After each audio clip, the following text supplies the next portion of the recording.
Assalamu alaikum and hello, this is me, Hasan, your tutor for SBR Strategic Business Reporting.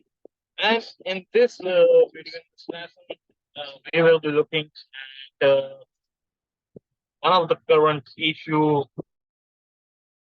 that is climate related disclosure and investor focus. So as you all may know for sure that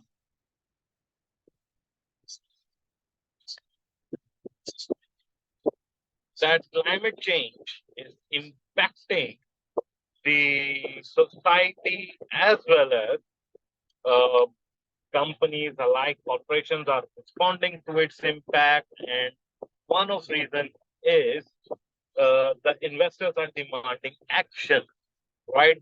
Investors need to know how companies considering the impact of climate change on its business model, risk strategy, okay, strategy, impact on financial statements. Investors want to understand the future challenges that company faces. What companies' plans are deal with these challenges, right? Uh, so, as an increasing number of companies are providing narratives, reporting on climate-related issues, where minimal legal requirements are being met, investors are calling for additional disclosures to inform their decision making. Some companies have uh, strategic goals such as net zero, carbon neutral, safe water, save nature, etc. But it is often unclear from their reporting how progress towards these goals will be achieved. Monitor or assured climate related narratives, reporting requirements, and expectations cover both the potential impact on the future of the business and the company's impact on the environment. So, as the demand for climate related disclosures by investors and other stakeholders increasing day by day, time by time. Uh, so many companies are developing their climate governance and with reporting frameworks. The Task Force on the Climate Related Financial Disclosures, known as TFCD, right? So some of the information required by investors is set out below, as you can see. Number one, the in place, uh, arrangement and strategy in place for climate related issues. Okay. Number two, uh, the metrics used to maintain climate related goals. Okay. The opportunities and risks concerning climate related issues and the potential effect on the company's profitability, net assets, product, customer, suppliers, etc. of different climate scenarios, the assessment of the company's viability over the longer term, taking into account climate related issues, the viability of the company business and business model.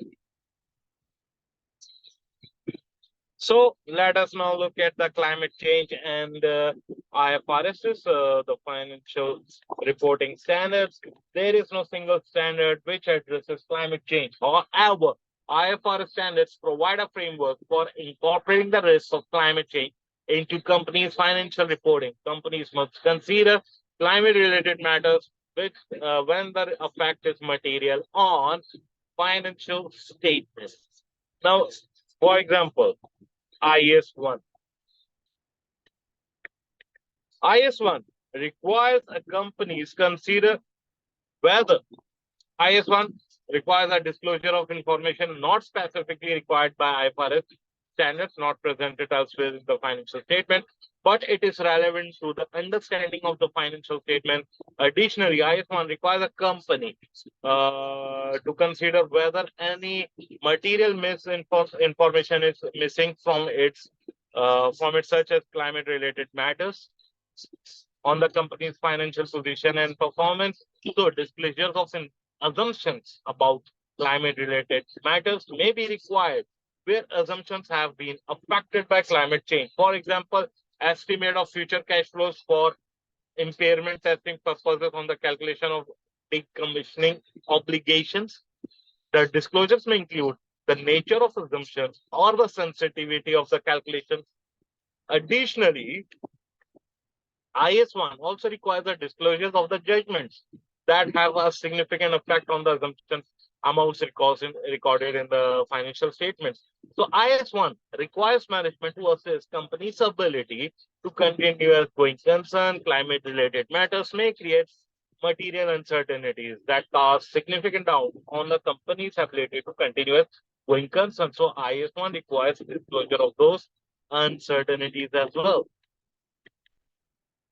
Number two, IS2, climate-related matters may cause companies' inventories to become obsolete or value to decline, cost of completion to increase. So IS2 requires inventories to value at lower of cost or net realizable value. Remember that net realizable value is the estimated selling price in the ordinary course of business less the estimate cost of completion and the estimated cost necessary to make the sale.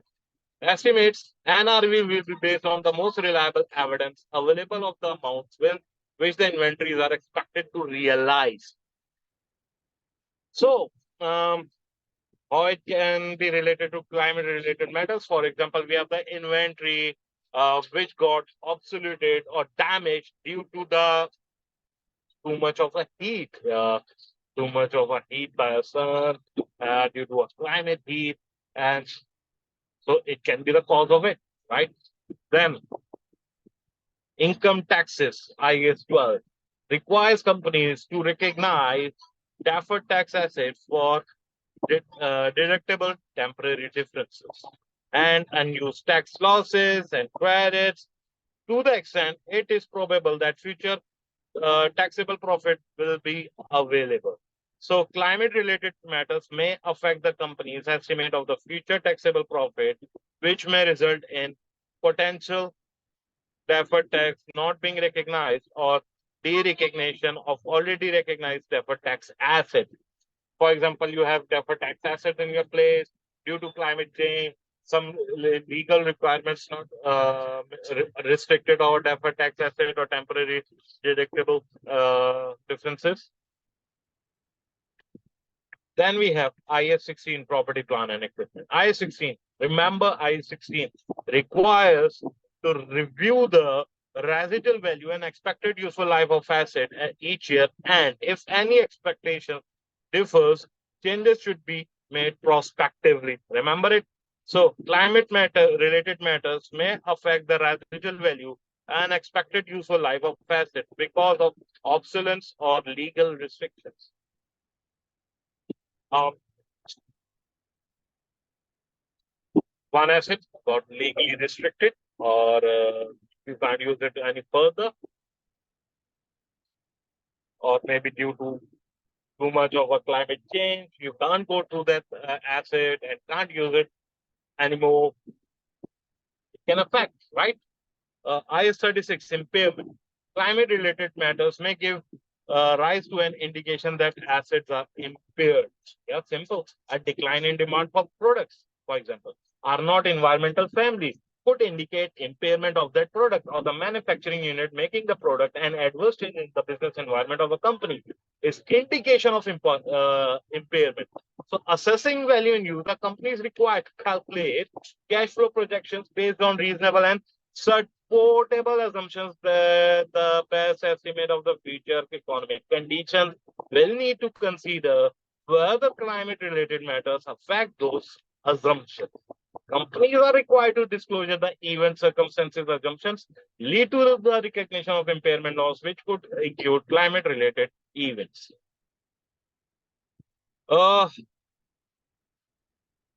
Carrying on further, another standard, IS 37, provision contingent liabilities and contingent assets. Climate-related matters may affect recognition, measurement, and disclosure of the liabilities related to such things as penalties imposed by government for not meeting climate-related targets, right? Or causing environmental damage. Additionally, contracts may become onerous, lawsable due to a change in inventory, purchasing strategy, or redesign of products. Companies should disclose such major assumptions about any future events that have affected provision or contingent liability. Remember it. Next, we have IFRS 9 in financial instruments.